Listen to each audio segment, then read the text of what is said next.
Shalom, salam sejahtera untuk kita sekalian. Selamat malam guys. Kali ini ketemu lagi dengan saya Hans di dalam channel Bang Hans 577. Nah pemirsa, pada kesempatan kali ini saya akan membawakan kebenaran firman Tuhan, renungan singkat untuk saudara. Saya berharap renungan singkat Alkitab ini bisa memberi makna di tengah-tengah kehidupan saudara. Nah, pada kesempatan saat ini saya akan mencoba membawakan kebenaran firman dengan topik iri hati. Nah, iri hati ini saya ambil di dalam kitab Kejadian 4 ayat 5 hingga ayatnya yang ke-16. Di situ menceritakan tentang Kain dan Habel.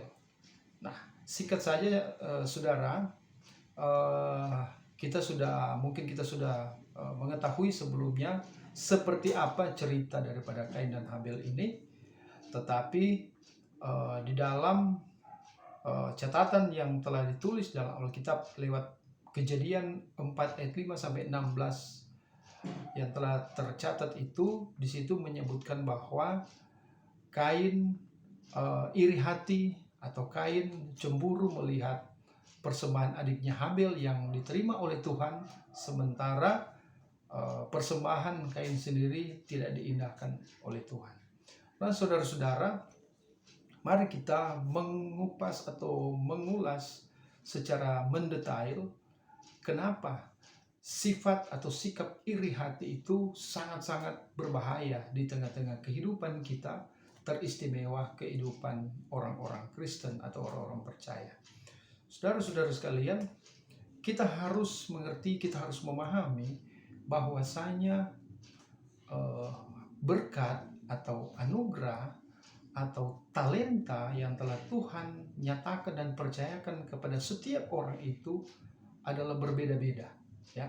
Sehingga ada pepatah yang mengatakan, ada padamu tidak ada padaku, ada padaku tidak ada padamu. Nah, itu berbicara karunia dan talenta setiap orang. Nah, sehingga dapat kita pahami bahwa setiap orang tidak memiliki ukuran yang sama menyangkut apa yang kelebihan-kelebihan apa yang ada padanya atau karunia-karunia apa yang ada padanya. Kita diciptakan Tuhan itu memiliki karunia dan talenta, kelebihan yang sangat-sangat beragam. Oleh karena itu, apapun yang harus kita lakukan di tengah-tengah kehidupan ini, marilah kita lakukan. Marilah kita maksimalkan segala potensi yang kita miliki. Marilah kita lakukan, marilah kita maksimalkan segala apa yang bisa kita lakukan. Yang pasti, segala sesuatu yang harus kita lakukan itu tidak bertentangan dengan kebenaran firman Tuhan. Nah, sehingga apapun yang kita lakukan dan kerjakan itu bisa membuahkan hasil, ya. Dan hasil yang kita capai itu dapat senantiasa menjadi kepuasan tersendiri dalam kehidupan kita secara rohani. Nah, saudara-saudara, saya melihat di dalam pembacaan kitab Kejadian 4 ayat 5 sampai 16 ini, di situ terjadi kecemburuan antara Kain dan Habel. Artinya bukan Habel yang cemburu kepada Kain, tetapi sebaliknya, Kain sebagai kakak cemburu melihat Habel adiknya yang seakan-akan korban persembahan yang diberikan oleh Habel diterima oleh Tuhan, tetapi persembahan yang diberikan oleh kakaknya Kain tidak diterima oleh Tuhan.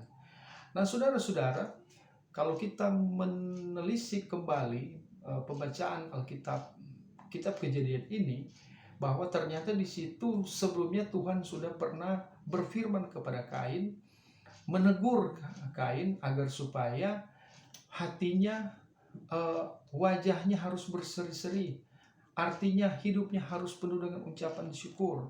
Tetapi dalam situasi pada saat itu barangkali mungkin, ya, bisa kita lihat dari gambaran cerita Alkitab ini bahwa Kain sepenuhnya tidak merasa bersyukur dengan apa yang dia raih dan ia miliki.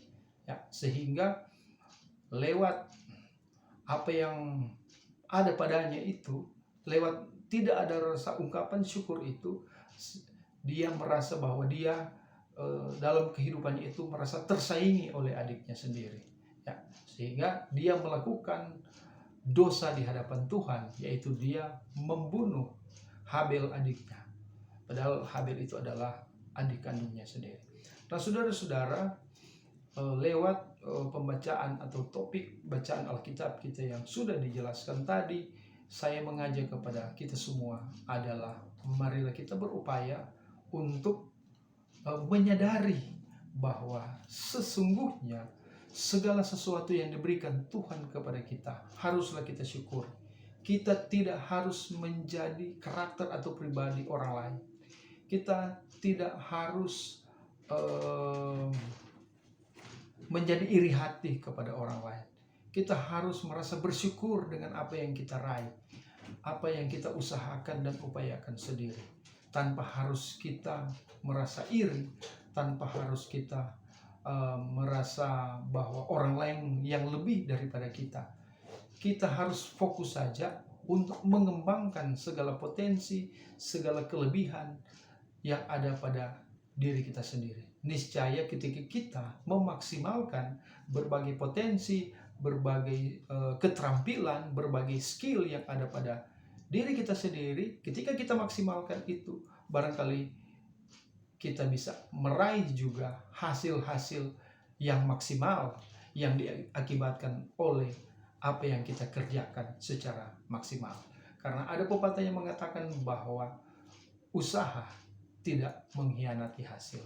Barangkali demikian firman Tuhan singkat ini, semoga bisa menjadi makna yang cukup, mendapatkan makna yang cukup besar bagi kita semua yang mendengar. Shalom.